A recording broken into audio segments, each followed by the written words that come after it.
बिस्मिल्लाहिर्रहमानिर्रहीम। Welcome students to another video lecture. और आज हम लोग फर्स्ट ईयर से अपना नेक्स्ट टॉपिक स्टार्ट करेंगे। जैसा कि आप लोगों को मालूम है कि हमने चैप्टर नंबर 4 स्टार्ट किया हुआ था, द सेल। हमने सेल के डिफरेंट स्ट्रक्चर्स और उसके जो हैं ऑर्गेनल स्टडी कर रहे थे। तो उसी में ही आज बहुत ही इंपॉर्टेंट आपका एक टॉपिक है जो कि लॉन्ग क्वेश्चन में अक्सर ही आ जाता है, और उसका नाम है प्लास्टिड्स। सबसे पहले प्लास्टिड्स की चंद एक बातें जो कि इस हर किस्म के प्लास्टिड में पाई जाती हैं, यानी ये जो 3-4 बातें जो मैं आपको बताऊंगा, ये प्लास्टिड की कोई भी एग्ज़ाम आपसे पूछ ली जाए उनके अंदर ये कॉमन होगी, चाहे वो क्लोरोप्लास्ट हो, चाहे वो ल्यूकोप्लास्ट हो, चाहे वो क्रोमोप्लास्ट हो। सबसे पहली बात कि ये सारे के सारे क्या हैं, मेम्ब्रेन बाउंडेड हैं। दूसरी बात, ये सारे के सारे क्या हैं, डबल मेम्ब्रेनस हैं, इनके बाहर डबल मेम्ब्रेन होती है। ठीक है, मोस्टली पिगमेंटेड। मोस्टली का मतलब है सारे नहीं, लेकिन ज़्यादातर इनमें से कलरफुल होते हैं। पिगमेंटेड का मतलब कलरफुल होते हैं। इसी तरह एक और बात ये है कि present in plant cell only, तो ये सिर्फ़ और सिर्फ आपको प्लांट सेल में मिलेंगे। ये जो पहली 4 बातें हैं, और इसके बाद 2 बातें और भी हैं कि इन सब के अंदर अपना राइबोसोम होगा और इन सब के अंदर अपना सर्कुलर DNA भी होगा। ये जो पहली जो बातें आपको 6 बताई हैं, ज़रा इसको पीछे कीजिएगा कि membrane bounded, double membranes, mostly pigmented, present in plant cell, और प्लास्टिड्स के अंदर अपना राइबोसोम ऑर्गेनल में होता है, यानी ये अपनी प्रोटीन बना सकते हैं, और इन सब के अंदर अपना ही जो है वो DNA भी होगा। तो सबसे पहले हमारे पास प्लास्टिड्स की बुक में 3 टाइप्स दी गई हैं। इसमें पहली किस्म जो है क्लोरोप्लास्ट, जो इस पेपर में सबसे ज़्यादा पूछा जाता है।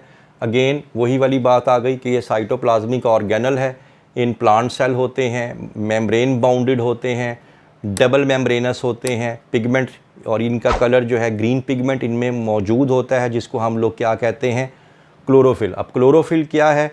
क्लोरोफिल ये है कि एक ऑर्गेनिक कंपाउंड है जो कि रोशनी को, लाइट को एब्जॉर्ब करके जो है वो फूड बनाता है प्लांट के लिए। तो ये है क्लोरोप्लास्ट जो आएगा इसमें। क्लोरोप्लास्ट के अंदर क्लोरोफिल पाया जाता है। अब क्लोरोफिल क्या है? जैसे बताया कि ऑर्गेनिक कंपाउंड है और ये लाइट की मौजूदगी में फूड बनाता है, और ये resemble haem group of haemoglobin. अब आपको पता है कि हीमोग्लोबिन के अंदर आयरन कंटेनिंग ग्रुप होता है, हीम ग्रुप। बिल्कुल इसी तरह ही इसके अंदर भी उसी तरह का ही जो ग्रुप है पाया जाता है। इसका स्ट्रक्चर, यानी हीमोग्लोबिन का स्ट्रक्चर और क्लोरोफिल का स्ट्रक्चर जो है वो आलमोस्ट सेम होता है। बड़ी इंपॉर्टेंट बात है, लेकिन MCQ के लिए एक बात याद रखना ज़रूरी है कि क्लोरोफिल के अंदर सिर्फ क्या होता है, सेंट्रल एटम मैग्नीशियम, जबकि हीमोग्लोबिन के अंदर जो सेंट्रल एटम होता है आयरन। दोबारा रिपीट कर देता हूँ कि हीम ग्रुप और क्लोरोफिल जो है ये आलमोस्ट इनका स्ट्रक्चर सेम है। फ़र्क क्या है कि क्लोरोफिल में मैग्नीशियम होता है और हीमोग्लोबिन के अंदर आयरन मौजूद होता है। अब ये जो क्लोरोफिल्स हैं या क्लोरोप्लास्ट हैं, क्लोरोप्लास्ट जो हैं वो मुख्तलिफ़ किस्म के शेप के हो सकते हैं, मुख्तलिफ़ किस्म के साइज़ के हो सकते हैं।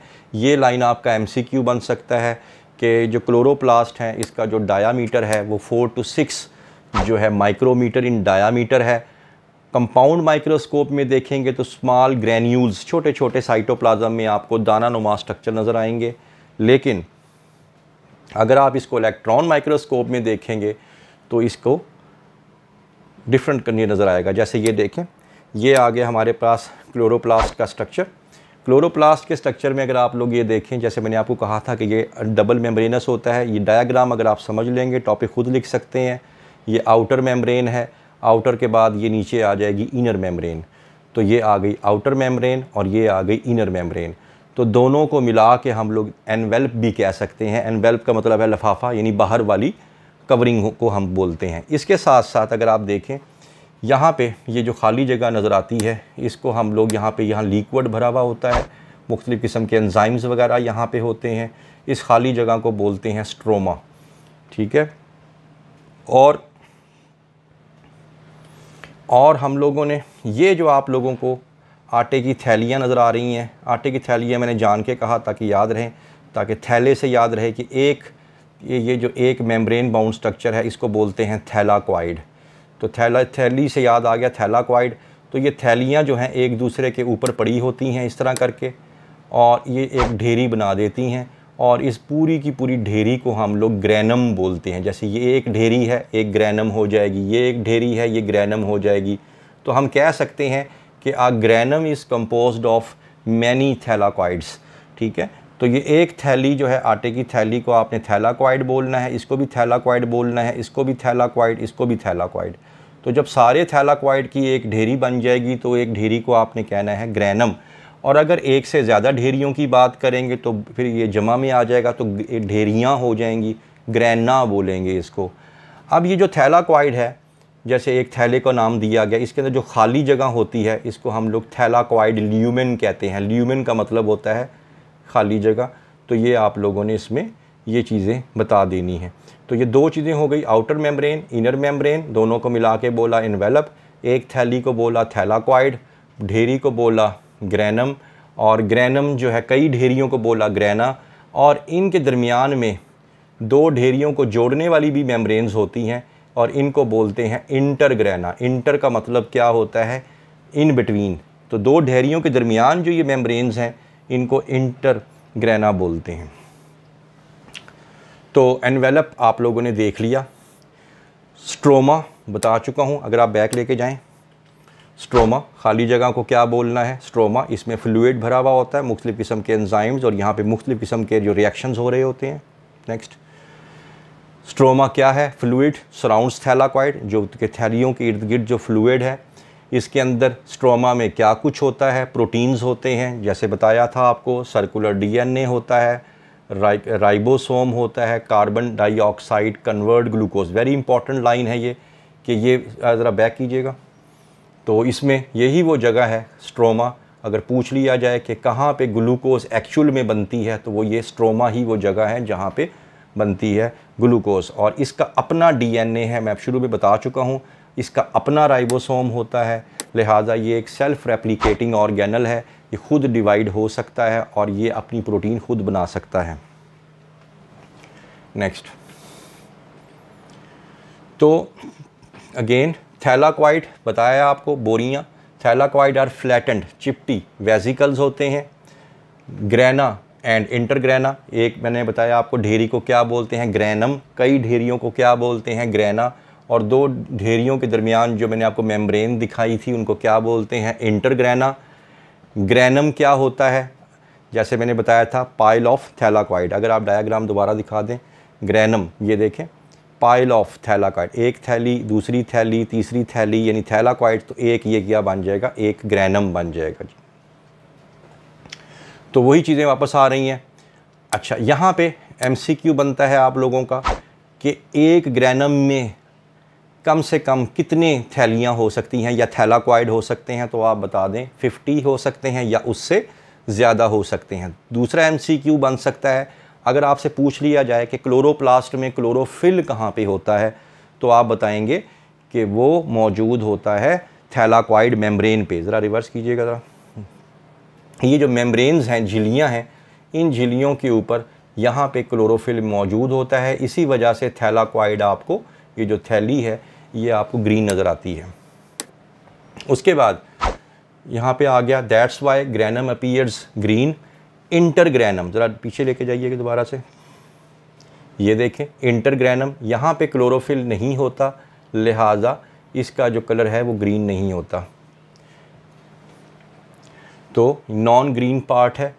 मेम्ब्रेन ऑफ द ग्रैना करती क्या है, ये रोशनी को जो है, ये जितनी भी ढेरियाँ हैं क्योंकि थैलाकॉइड से बनी हुई हैं, ये रोशनी को ट्रैप करती हैं और सबसे पहले जो चीज़ बनाती हैं वो एटीपी बनाती हैं।